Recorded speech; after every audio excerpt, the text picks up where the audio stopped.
रामकृष्ण हरी विठ्ठल भक्तांनो, विठ्ठल वाइब्सच्या या आध्यात्मिक प्रवासात तुम्हा सर्व भाविक श्रोत्यांचं पुन्हा एकदा मनपूर्वक स्वागत.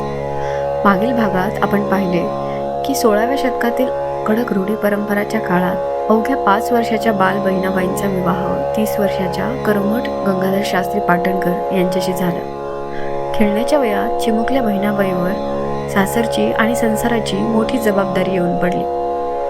पण खरी परीक्षा तर आता सासरच्या उंबरठ्यात पाऊल ठेवल्यावरच सुरू होणार होती. एकीकडे 30 वर्षाचे वेदाभ्यासी कडक शिस्तीचे आणि रागीट स्वभावाचे पती गंगाधर शास्त्री आणि दुसरीकडे लहानगी बहिणाबाई, जिच्या ओठांवर रात्रंदिवस फक्त विठ्ठल विठ्ठल विठ्ठल हे नाव बसलेले.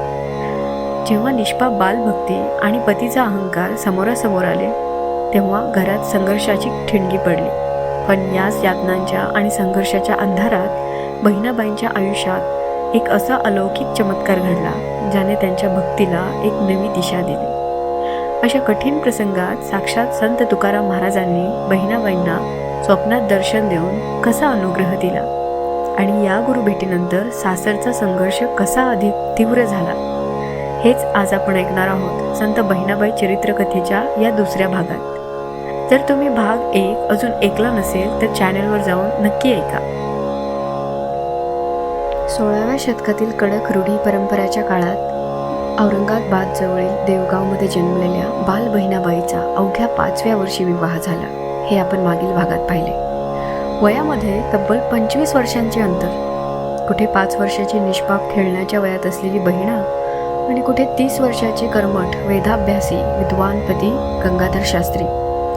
चिमुकल्या पायांनी सासरी पाऊल ठेवताना बहिणाबाईंच्या पुढे संघर्षाचे एक मोठे पर्व उभे ठाकले होते. सासरच्या कडक शिस्तीत पतीच्या अत्यंत तीव्र रागाचा मार सोसताना एका लहानग्या 5-6 वर्षाच्या मुलीचे मन कोणाकडे आश्रय मागेल. ज्या वयात आईच्या मायेची गरज होती त्या वयात सोसाव्या लागणाऱ्या भयानक कौटुंबिक यातनातून बहिणाबाईंना मार्ग दाखवायला प्रत्यक्ष संत तुकाराम महाराज त्यांच्या स्वप्नात आले. एका स्वप्नाने 5 वर्षाच्या मुलीला संताच्या शिखरावर कसे पोहोचवले. नमस्कार श्रोते हो, विठ्ठल वाइब्सवर तुम्हा सर्वांचे पुन्हा एकदा मनपूर्वक स्वागत. संत बहिणाबाई चरित्रकथेच्या या दुसऱ्या भागात आज आपण प्रवेश करत आहोत. आजचा भाग अत्यंत भावूक आणि आध्यात्मिक दृष्टीने मैलाचा दगड ठरणार आहे. जर तुम्ही भाग 1 अजून ऐकला नसेल तर खाली दिलेल्या लिंकवर किंवा चॅनलवर जाऊन नक्की ऐका आणि अशाच भावपूर्ण संत चरित्रासाठी आपल्या विठ्ठल वाइब्स चॅनेलला सबस्क्राईब करायला विसरू नका. चला तर मग बहिणाबाईंच्या आयुष्यातील या कठीण प्रसंगाचा आणि गुरु भेटीचा प्रवास सुरू करूया. श्रोते हो, बालविवाह होऊन सासरी आल्यानंतर बहिणाबाईंच्या आयुष्याचा खरा संघर्ष सुरू झाला. गंगाधर शास्त्री हे वेदाभ्यासी, कर्मठ आणि अत्यंत मानी गृहस्थ होते. शास्त्रज्ञान आणि कडक आचारविचार यावर त्यांचा मोठा भर होता. परंतु बहिणाबाईंचे मन आता केवळ कोरड्या कर्मकांडात किंवा पोथी पुराणात रमत नव्हते. त्यांचे मन तर विठ्ठलाच्या अनन्य भक्तीत गुंतले होते. चिमुकली बहिणाबाई सासरची सगळी कामे मनापासून करायची. घरातील प्रत्येकाची सेवा करणे, स्वयंपाक करणे, स्वच्छता ठेवणे, सर्व काही तिने अगदी लहान वयातच आत्मसात केले होते. पण कामे करता करता तिचे ओठ सतत विठ्ठल विठ्ठल असे पुटपुटत असत. कधीकधी काम करता करता तिचे ध्यान लागायचे आणि ती भावसमाधीत निघून जायची. शास्त्रीजींना बहिणाबाईंची ही भक्ती मुळीच आवडत नसे. शास्त्र सांगणे आणि कर्मकांड करणे हे ब्राह्मणाचे काम आहे. अशा प्रकारे भक्तीत तल्लीन होऊन बसणे हा पोरकटपणा आहे, असे शास्त्रीजींचे मत होते. बहिणाबाईंचा हा भक्तिभाव शास्त्रीजींच्या अहंकाराला धक्का लावत होता. त्यामुळे शास्त्रीजींचा राग दिवसेंदिवस वाढू लागला. क्षुल्लक कारणावरून बहिणाबाईंना बोलणे, त्यांना अपमानित करणे आणि टोमणे मारणे हा रोजचाच प्रकार बनला. पण बहिणाबाईंनी कधीही उलट उत्तर दिले नाही. त्या शांतपणे पतीची सेवा करत राहिल्या आणि मनातल्या मनात विठ्ठलाचा धावा करत राहिल्या. बहिणाबाईंच्या या निष्पाप भक्तीत एक अलौकिक प्रचिती याच काळात घडून आली. शास्त्रीजींच्या घरी एक गाय आणि तिची वासरू होते. त्या वासराचा बहिणाबाईंवर अतिशय जीव जडला होता. बहिणाबाई जिथे जातील तिथे ते वासरू तिच्या मागे मागे जायचे. जेव्हा बहिणाबाई देवाची पूजा करायला किंवा नामस्मरण करायला बसायच्या तेव्हा ते वासरूसुद्धा अत्यंत शांतपणे त्यांच्या शेजारी येऊन उभे राहायचे. जणू काही तेही बहिणाबाईंसोबत ध्यान लावत होते. लोकांना त्या गोष्टीचे मोठे नवल वाटू लागले. ही वार्ता संपूर्ण गावात पसरली. लोक म्हणू लागले, या लहानग्या बहिणीमध्ये नक्कीच काहीतरी ईश्वरी तेज आहे. म्हणूनच ते मुख्य वासरूही तिच्या भक्तीत लीन होते. पण हे पाहून गंगाधर शास्त्रीचा राग अनावर झाला.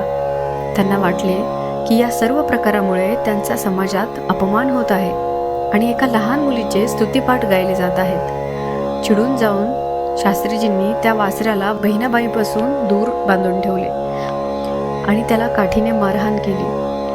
ते दृश्य पाहून बहिणाबाईंचे हृदय पिळवटून निघाले. मुख्या वासराला मारताना पाहून बहिणाबाई स्वतः वेदनेने व्याकुळ झाल्या आणि त्याच क्षणी त्या मूर्छित होऊन खाली पडल्या. सलग 3 दिवस बहिणाबाई शुद्धीवर आल्या नाहीत. त्या अत्यवस्थ असतानाही त्यांच्या मुखातून फक्त विठ्ठल विठ्ठल असाच ध्वनी येत होता. श्रोते हो, एका लहानग्या मुलीची ही असहाय्य अवस्था आणि विठ्ठलावरची तिची अढळ निष्ठा पाहून कोणाचेही डोळे पाणावतील. जर संत बहिणाबाईंची ही भावूक कथा तुमच्या हृदयाला स्पर्श करत असेल तर या व्हिडिओला एक लाईक नक्की करा. तुमच्या एका लाईकमुळे संताची ही गाथा अधिक लोकांपर्यंत पोहोचण्यास मदत होते. आणि अशाच आध्यात्मिक मालिकांसाठी विठ्ठल वाइब्सला सबस्क्राईब करायला विसरू नका. कथेच्या सर्वात महत्त्वाच्या वळणावर पुढे जाऊया. 3 दिवस मूर्छित अवस्थेत असताना बहिणाबाईंच्या आयुष्यात एक अद्भुत आणि अलौकिक घटना घडली. बहिणाबाईंच्या स्वप्नात साक्षात देवाने आणि संत तुकाराम महाराजांनी दर्शन दिले. देहाने अत्यंत कृश आणि वेदनेने व्याकुळ झालेल्या बहिणाबाईंच्या डोक्यावर तुकोबारायांनी आपला अभयहस्त ठेवला. तुकोबारायांनी अत्यंत वात्सल्याने बहिणाबाईंच्या कानात रामकृष्ण हरीचा मंत्र दिला आणि त्यांच्या मस्तकावर हात ठेवून त्यांना अनुग्रहित केले. तुकोबारायांनी बहिणाबाईंना सांगितले, बाळे, घाबरू नकोस. हा संसार आणि हा संघर्ष तुझ्या भक्तीची परीक्षा आहे. तू काव्याची आणि भक्तीची रचना कर. विठ्ठल तुझ्या पाठीशी आहे. ज्या क्षणी स्वप्नात तुकोबारायांचा अनुग्रह झाला त्याच क्षणी बहिणाबाई भान हरपून शुद्धीवर आल्या. त्यांच्या चेहऱ्यावर एक अलौकिक आनंद आणि तेज ओसंडून वाहत होते. त्यांच्या शरीरातील सर्व वेदना गायब झाल्या होत्या. बहिणाबाईंना तुकोबारायांच्या रूपाने त्यांचे सद्गुरू लाभले होते. त्या काळी एका स्त्रीला, त्यातही बालवयात, संतांचा प्रत्यक्ष अनुग्रह मिळणे ही अत्यंत दुर्मिळ आणि क्रांतिकारी घटना होती. जेव्हा गंगाधर शास्त्रींना समजले की बहिणाबाईंनी स्वतः संत तुकाराम महाराजांना आपले गुरु मानले आहे आणि त्यांना स्वप्नात अनुग्रह मिळाला आहे, तेव्हा शास्त्रीजींच्या क्रोधाचा भडका उडाला. त्या काळात तुकाराम महाराज हे शूद्र कुळातील मानले जात असल्यामुळे आणि शास्त्रीजी कडक, उच्चवर्णीय, कर्मठ असल्यामुळे एका शूद्र संताला आपल्या पत्नीने गुरु मानावे, ही गोष्ट शास्त्रीजींच्या अहंकाराला मुळीच सहन झाली नाही. त्यांनी बहिणाबाईंवर पुन्हा बंधने आणण्याचा प्रयत्न केला. पण आता बहिणाबाई पूर्वीच्या राहिल्या नाही. गुरु तुकोबारायांच्या अनुग्रहाने त्यांच्या आत्म्याला अथांग बळ मिळाले. पतीचा राग, समाजाची टीका आणि शारीरिक कष्ट सोसूनही बहिणाबाईंचा भक्तीचा मार्ग अधिक दृढ झाला. त्यांनी मनातल्या मनात तुकोबारायांचे चरण धरले आणि आता कोणतीही ताकद त्यांना भक्तिमार्गापासून मागे हटवू शकणार नव्हती. तुकोबारायाचा अनुग्रह मिळाल्याचे समजताच गंगाधर शास्त्रीचा अहंकार दुखावला गेला. रागाच्या भरात त्यांनी असा निर्णय घेतला ज्याने बहिणाबाईंचे कुटुंब उद्ध्वस्त होण्याच्या मार्गावर आले. घरदार सोडून देशोधडीला लागण्याची वेळ आली. अन्न पाण्याशिवाय प्रवास करत असताना बहिणाबाईंवर घोर संकटाची मालिका कोसळली. पण एका कर्मठ पतीचे हृदय अचानक कसे पालटले? शास्त्रीजींना आपल्या चुकीचा पश्चाताप कसा झाला आणि त्यांनी स्वतः बहिणाबाईंचे पाय का धरले?